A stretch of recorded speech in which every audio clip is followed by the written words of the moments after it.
नमस्कारम दोस्तों, मैं हूं ऋतिक केसरवानी। आप देख रहे हैं ऋतिक केसरवानी, जहाँ पे मैं बहुत सारी चीज़ें शेयर करता रहता हूँ आप सबके साथ, specially related to books and my life.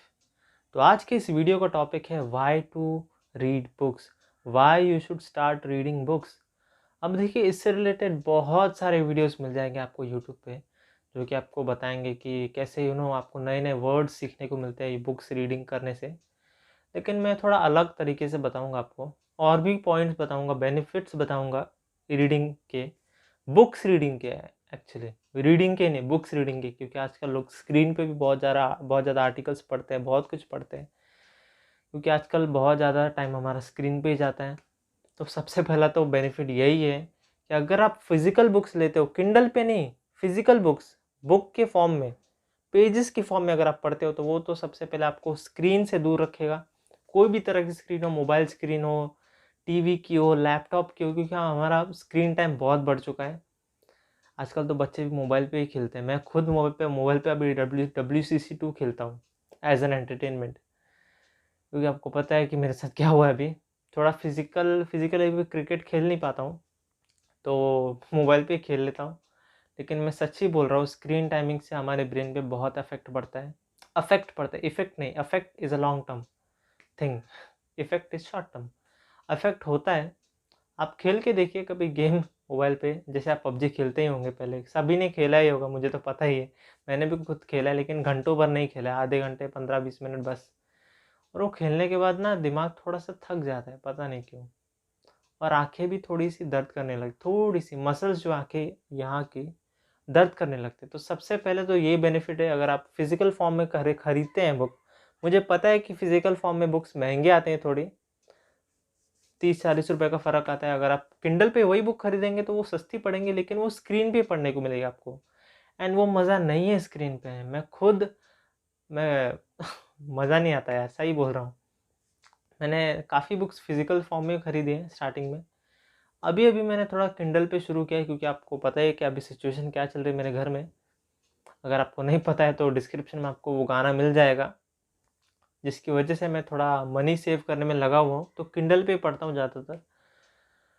लेकिन मैं आपको वो सजेस्ट नहीं करूँगा। आप ना फिज़िकल फॉर्म में बुक्स पढ़िए, एक वाइब आती है, एक जगह पे बैठ के पढ़िए।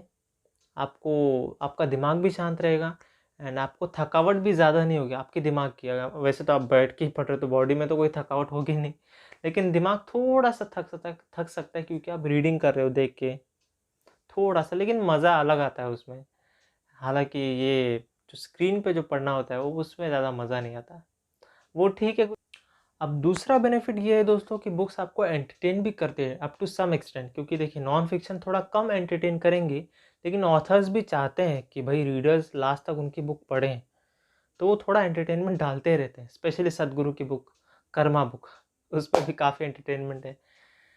उनके जोक्स, उनका ह्यूमर, मज़ा आता है पढ़ने में। हालांकि वो नॉन फिक्शन है, लेकिन मुझे उसमें भी मज़ा है। And do epic set is the best example, जो अंकुर वारिकू की लेटेस्ट बुक है, एंड शायद उनकी फर्स्ट बुक है, डेब्यूट बुक है, तो मैंने पढ़ी है। बहुत ही अच्छी बुक है, नॉन फिक्शन है, लेकिन इस तरह से लिखी गई कि वो आपको एंटरटेन भी करेगी, सिखाते भी जाएगी बहुत सारी चीज़ें। और उन्होंने उस बुक में अपनी पूरी लाइफ का एक्सपीरियंस शेयर किया। मैं सही बता रहा हूँ, ऐसी बुक लिखना इतना आसान नहीं होता, एंड वो भी इस तरह से लिखना, क्योंकि ऐसा लगता है कि वो डायरेक्टली हमसे बात करे पर्सनली। जो मज़ा है उसमें। एंड मैंने वो बुक फिजिकल फॉर्म में पढ़ी। अच्छा है फिजिकल में पढ़ी, क्योंकि बुक का एक जो टेक्सचर है, जो फ़ील है बुक पकड़ने का, वो भी बहुत अच्छा है उसका, डुआ पिक्चट का। तो इसलिए मैं फिज़िकल बुक्स में ही इंटरेस्ट रखता हूँ। एंड तीसरा बेनिफिट, जो कि बहुत कॉमन है, आपको नए वर्ड सीखने को मिलते हैं, वो तो आपको पता ही है। जो भी भाषा में आप बुक पढ़ते हैं, उसमें आपको नए नए वर्ड सीखने को मिलते हैं। इंग्लिश, हिंदी, मराठी, तमिल, तेलुगु, जो भी भाषा में आप पढ़ते हैं, उसमें आपको नए नए वर्ड सीखने को मिलेंगे, वो तो पक्का है। हालांकि मैं इंग्लिश में पढ़ता हूँ, तो मुझे काफ़ी सीखने को मिला है, एंड इंग्लिश भी मेरी थोड़ी इम्प्रूव हो चुकी है, क्योंकि मैं ज़्यादा इंग्लिश बोलता नहीं था। स्कूल में हो, कॉलेज में, हम लोग हिंदी मराठी में ही चलता था। अब बुक्स जब से शुरू किया एंड सदगुरु जब से देखना शुरू किया, तब से मेरी इंग्लिश काफ़ी इम्प्रूव हो गई है। स्पोकन इंग्लिश ज़्यादा इम्प्रूव हुई है, मैं कहूँगा। लिखने वाली इंग्लिश नहीं, स्पोकन इंग्लिश, बोलने वाली इंग्लिश, वो काफ़ी इम्प्रूव हो चुकी है। नए नए वर्ड्स काफ़ी हर दिन सीखता रहता हूँ, वीडियोज़ से भी, सदगुरु के वीडियोज़ से भी, एंड बुक्स पढ़ने से भी काफ़ी कुछ सीखने को मिलता है। आप देख ही सकते हैं यहाँ पे काफ़ी बुक्स पढ़ी हैं, लेकिन ये रीडिंग बुक्स नहीं है, ये स्कूल के बुक्स हैं, जो कि ज़्यादा काम में नहीं आते हैं, सिर्फ एग्ज़ाम देने में काम आते हैं। पढ़ा इनसे भी काफ़ी कुछ सीखने को मिलता है, ऐसा नहीं है, इनको डिग्रेड नहीं करना है भाई। अब दोस्तों तीसरा बेनिफिट बताने से पहले मैं बताना चाहूँगा कि बुक्स की 2 ब्रॉड कैटेगरीज़ है, फ़िक्शन एंड नॉन फ़िक्शन। अब फ़िक्शन वो होता है जो बनी बनाई स्टोरी होती है, रियल में नहीं हुई होती है, एंड नॉन फ़िक्शन वो होता है जिसमें वो सारी लाइफ़ एक्सपीरियंसेस ऑथर ने शेयर की होती हैं, जो उसके साथ हो चुकी है, एंड काफ़ी कुछ रियल ही होता है जो कि हो चुका होता है। तो नॉन फ़िक्शन में तो आपको ज़्यादा एंटरटेनमेंट मिलेगा नहीं, क्योंकि वो रियल में हो चुका है। हालाँकि वो लिखते भी ऐसे हैं कि वो एंटरटेनमेंट मिलता रहे रीडर को, ताकि वो बुक ना छोड़ दे रीडिंग रीडिंग ना छोड़ दे बीच में ही, कि उसको एंटरटेनमेंट नहीं मिल रहा है।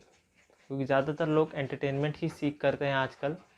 तो मैं तो कहूँगा कि फ़िक्शन बुक से आप शुरुआत कीजिए, क्योंकि वो आपको काफ़ी ज़्यादा एंटरटेन करेंगी, और उसमें काफ़ी ऐसी सिचुएशंस भी दी जाती हैं जहाँ पे आपको सोचने पे मजबूर कर देते हैं कि आगे होने क्या वाला है, स्पेशली थ्रिलर बुक्स में।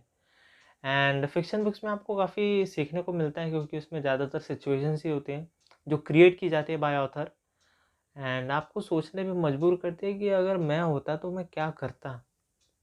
एंड ये बहुत इंपॉर्टेंट है फिक्शन बुक पढ़ते समय, नहीं तो मैं जो है सिर्फ बुक कंप्लीट करने में लग जाता हूँ। एंड नॉन फिक्शन बुक में आपको एंटरटेनमेंट थोड़ा कम मिलता है, बिकॉज वो थोड़ी रियलिटी बेस्ड होती बुक्स बुक्स होती है, लेकिन फिर भी ऑथर थोड़ा एंटरटेन करते ही रहते हैं, बात तो है। लेकिन शुरुआत में आपको फिक्शन ही लेना चाहिए। मैं जैसे कि मैंने शुरुआत की थी, प्रीति शिनोय की बुक थी जिसका नाम था वेकअप लाइफ इज़ कॉलिंग, जो कि एक सीक्वल था मेरे ख्याल से पहली बुक का। तो वो भी फिक्शन बुक ही थी। हालाँकि उसमें काफ़ी ऐसी सिचुएशंस थी जो मेरे लाइफ में होने वाली थी, मुझे अभी पता चला कि वो होने वाली थी। तो उससे मुझे काफ़ी सीखने को मिला, तो इसलिए फ़िक्शन बुक भी पढ़ना चाहिए। ओके। एंड दोस्तों, अब आपने जान लिया कि रीडिंग के बेनिफिट्स क्या होते हैं। तो अब आप सोचोगे कि कौन सी बुक लेनी चाहिए, किससे शुरुआत करनी चाहिए। तो जैसा कि मैंने कहा कि फ़िक्शन बुक से शुरुआत करनी चाहिए, वो थोड़ा एंटरटेनमेंट आपको देती रहेगी, एंड आपका इंटरेस्ट बढ़ेगा रीडिंग में, जैसा कि मेरा बढ़ा। मैंने लॉकडाउन में पहली बुक पढ़ी थी wake up life is calling, and उसके बाद मुझे बहुत इंटरेस्टिंग लगा वो कॉन्सेप्ट। तो मैंने और बुक्स रीड की, एंड उसके बाद ये चैनल खोला कि मैं चाहता हूँ कि लोग भी रीडिंग शुरू करें, काफ़ी अच्छा है। तो मैं कुछ बुक रिकमेंडेशंस आपको बताना चाहूँगा, जिससे आप शुरुआत कर सकते हैं, जिससे आप थोड़ा आसान इंग्लिश में मैं रिकमेंडेशंस देना चाहूँगा पहली बात तो सबसे पहली बुक आ जाती है happily never after by Sudeep Nagarkar. अब ये एक लव स्टोरी, सिंपल इंग्लिश में, एकदम सिंपल इंग्लिश में आप फटाफट कंप्लीट कर सकते हो, एंड सिर्फ कंप्लीशन में ध्यान मत देना, सिचुएशंस पे भी ध्यान देना। एंड दूसरी बुक आ जाती है she erased her by Himanshu Rai. अब ये एक थ्रिलर काइंड ऑफ बुक है, सीआईडी टाइप बुक आप बोल सकते हैं, सीआईडी टाइप, जो काफ़ी आपको सस्पेंस देगी, थ्रिल देगी, एंटरटेनमेंट देगी, कंफ्यूज भी करेगी लास्ट में, लेकिन आपको मज़ा भी आएगा। एंड एकदम इजी इंग्लिश में फटाफट फटाफट रपा-रप आप कंप्लीट कर सकते हो, जैसे कि मैंने किए। वो तो आप डिपेंड करता है कि आप कितना इंग्लिश जानते हैं, कि भाई ये आपके लिए इजी इंग्लिश होगी, लेकिन मेरे लिए तो इजी थी स्टार्टिंग में, मैंने भी बहुत बहुत पहले पढ़ी थी। एंड उसके बाद आ जाती है कांट क्वारंटीन और लव बाय सुदीप नागर का। अब ये भी एक लव स्टोरी है जो लॉकडाउन में आई थी। कांट क्वारंटीन आपको समझ गया हो गया, लॉकडाउन में आई थी, लेकिन लॉकडाउन से इसका कोई रिलेशन नहीं, बहुत ही अलग स्टोरी है, लव स्टोरी है, मज़ा आएगा आपको। फिक्शन बुक है, एंड एकदम ईजी इंग्लिश में। अभी तो सस्ती भी हो गई होगी, काफ़ी पुरानी बुक है। एंड दोस्तों, अगली बुक आ जाती है whisper to me your lies by Novoneel Chakraborty. अब ये भी एक थ्रिलर काइंड ऑफ बुक है, लेकिन काफ़ी अच्छी है। हाँ, इसमें सेक्सुअलिटी थोड़ी ज़्यादा है, एंड इस तरह से बताई गई कि वो पोर्नोग्राफी लगती है मुझे कभी कभी, तो कभी कभी नहीं लगता ही है। मतलब इस तरह से लिखा गया है ना कि आपको लगेगा कि ये क्या हो रहा है, ऐसा लग रहा है मैं पॉर्न देख रहा हूँ, ऐसा लगता है कभी कभी। लेकिन आगे काफ़ी अच्छी स्टोरी, एंड काफ़ी ग्रिप अच्छे से बनाए रखी है इसने हर एक चैप्टर में, एंड काफ़ी कुछ सीखने को भी मिलेगा आपको इसमें। एंड दूसरी जो उसके बाद मैं बोलना चाहूँगा, the girl in the glass case by Devashish Sardana. अब ये जो है लेटेस्ट बुक है, मतलब 2021-22 की है, 22 की है शायद से, एंड ये भी थ्रिलर काइंड ऑफ बुक है, एंड इसमें सेक्सुअलिटी ज़्यादा नहीं, पहले बता दूँ। एंड एंटरटेनमेंट काफ़ी है, थ्रिल काफ़ी है, मज़ा काफ़ी है, मज़ा आता है भाई। एंड उसके बाद मैं रेकमेंड करना चाहूँगा लाल सलाम बाय स्मृति ईरानी। अब ये थोड़ी-सी मेरे ख़्याल से थोड़ी-सी हल्की बोरिंग है, क्योंकि उनकी डेब्यूट बुक थी शायद इसीलिए। एंड ये एक नक्सलवादी केस के बारे में है, तो मैं रेकमेंड ज़रूर करूँगा, आप पढ़िए एक बार कुछ पता तो चलेगा नक्सलवादी क्या होता है, कैसे वो ऑफ़िसर्स जो है वहाँ पे नक्सलवादी को हमला करते हैं, अटैक करते हैं, एंड फैमिली सिचुएशन बहुत कुछ है उसमें, मज़ा आएगा, ज़रूर रेकमेंड करूँगा आपको। एंड उसके बाद आ जाती है लुकिंग इनवर्ड बाय स्वामी पूर्ण चैतन्य। अब देखिए आज के ज़माने में योगा बहुत ज़रूरी हो गया है, एंड वो एक्सरसाइज वाला योगा नहीं जो रामदेव बाबा बताते हैं वो वाला नहीं, दूसरा वाला लुकिंग इनवर्ड वाला योगा, जो लुकिंग इनवर्ड वाली बुक में बहुत अच्छे से एक्सप्लेन किया गया है एंड ईजी इंग्लिश में एक्सप्लेन किया गया है। बेस्ट सेलर हो चुके हैं, मैं पढ़ चुका हूँ, रिव्यू आप चेक कर सकते हैं इस बुक का। एंड जितने भी बुक्स मैं बता रहा हूँ वो सब आप खरीद सकते हैं, आपको डिस्क्रिप्शन में लिंक मिल जाएंगे, इन सभी बुक्स का रिव्यू भी मिल जाएगा। पहले रिव्यू चेक करिए उसके बाद खरीदिए, क्योंकि आपका पैसा बहुत ज़रूरी है भैया आपके लिए, इंपॉर्टेंट वैल्यूएबल है। And last but not the least, do epic shit by Ankur Warikoo. अब ये जो है काफ़ी अलग टाइप की बुक है, नॉन फिक्शन बुक है पहली बात तो, लेकिन एंटरटेनिंग भी है। उन्होंने अपनी पूरी लाइफ का एक्सपीरियंस शेयर किया इस एक बुक में, और काफ़ी इंटरेस्टिंग बुक है, और मैं रेकमेंड करूँगा कि आप फिज़िकल फॉर्म में खरीदो, अभी तो सस्ती भी हो गई होगी। फिज़िकल फॉर्म में इसका जो फ़ील है वो काफ़ी अलग है, बहुत ही सही बुक है।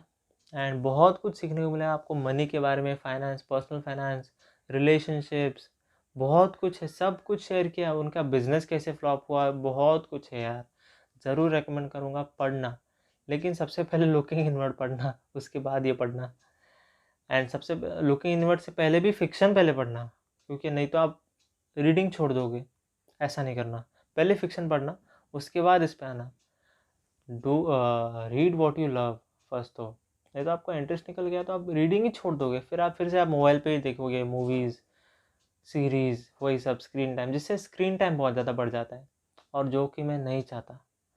एंड मैं खुद भी बहुत ज़्यादा स्क्रीन टाइम भी होता हूँ, क्योंकि WCC2 में खेलता हूँ थोड़ा बहुत आजकल, 10-15 मिनट खेल लेता हूँ, ज़्यादा नहीं, लेकिन मैं उसके बाद फील करता हूँ कि मेरा दिमाग थक जाता है, आंखें थक जाती है, एंड कुछ करने का मन नहीं होता है। इसीलिए मैं चाहता हूँ कि आप फिज़िकल फॉर्म में बुक्स पढ़ें, ज़्यादा इंपॉर्टेंट है फिज़िकल फॉर्म में बुक्स पढ़ना।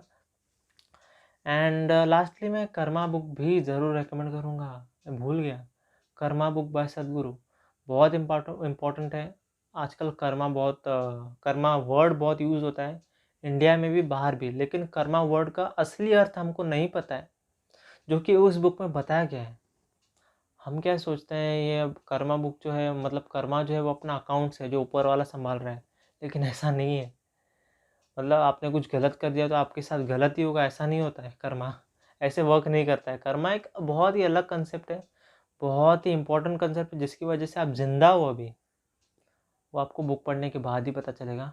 तो मैं बिल्कुल रेकमेंड करूँगा कि भाई कर्मा बुक बाय सद्गुरु पढ़िए, अभी तो 200 के भी नीचे है शायद से, आप चेक कर सकते हैं डिस्क्रिप्शन में, 200 के भी नीचे है। फिजिकल फॉर्म में पढ़ना यार, स्क्रीन पे पढ़ने में मज़ा नहीं आएगा, वो जो फील आता है ना यार बुक का, मैं फिर से बोल रहा हूँ, फिजिकल फॉर्म में पढ़ना, एटलीस्ट स्टार्टिंग में तो भी फिजिकल फॉर्म में ही पढ़ना, बाद में शायद आप किंडल पे ट्रांसफ़र हो सकते हो, बट ज़्यादातर मैं रेकमेंड करूँगा physical form is the best form, I would say. तो बस करते हैं आज के लिए, thank you very much, and ज़रूर स्टार्ट करना अपनी रीडिंग जर्नी।